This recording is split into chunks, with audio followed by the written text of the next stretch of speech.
राजन एक दिन देवसी नारद जी श्री द्वारका जी में आए।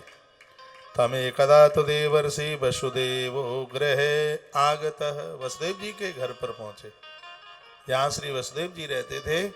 नारद जी उधर आए तो अर्चितम सुखमासीन विद्या वेदम ब्रवीत, चरण धोए, आदर किया, सत्कार किया, पूजन किया और खूब सम्मान आदर करके फिर हाथ जोड़ करके वसुदेव जी नारद जी से कुछ बोले। क्या बोले, ये लिखने लायक बात है जो बोले।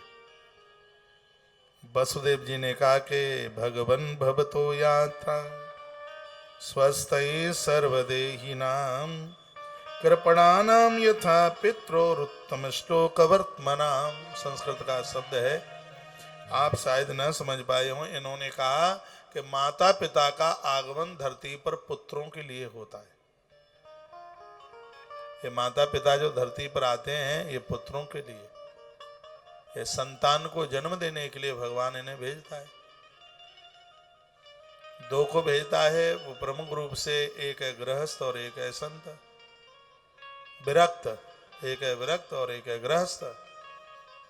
तो जो गृहस्थ जो माता पिता हैं, श्री वसुदेव जी महाराज कहते हैं, हे देवर्षि जी, परमात्मा माता पिता को पुत्रों के लिए भेजता है, लेकिन कृपणानाम यथा पित्रोत्तम श्लोक वर्तनाम, माता पिता पुत्रों के लिए धरती पर भेजे जाते हैं और संत संसार के प्रपंच में फंसे हुए उस जीव के उद्धार के लिए भेजे जाते हैं। यह भगवान सुखदेव बोले। क्या सुंदर बात कही। जितने भी धरती के साधु हैं उन्हें भागवत जी का यह श्लोक जरूर पढ़ना चाहिए। एकादश स्कंद की कथा बहुत आनंद। देखिए अभी आप पुष्कर में कथा सुन के आए हो, पहले भी आपने भागवत गया जी से तो हाँ सुनी है एक आध घंटा रात में। जितनी बार इन कथाओं को सुनोगे उतनी बार नहीं लगेगी।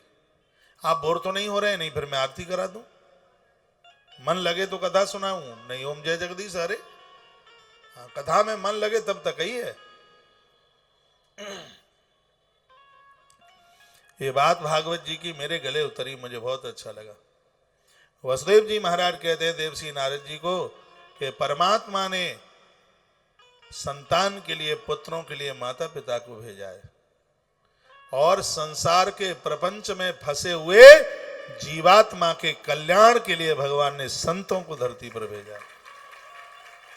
देवर्षि नारद जी कहते हैं कि यदि इस धरा पर संत ना होते तो जीव का कल्याण ही नहीं होता, जीव की दुर्गति हो गई होती, वो पशु हो गया होता, वो जानवर का जीवन जी रहा होता।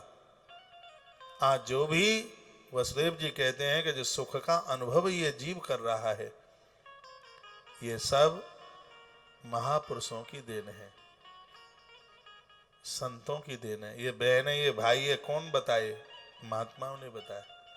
ये माँ है, ये पिता है, ये जितने भी ये रिश्ते हैं ये किसने बताए? सब साधुओं ने बताए। श्वेत केतु जैसे महापुरुषों ने तो ये सब संबंध आगे रख दिए।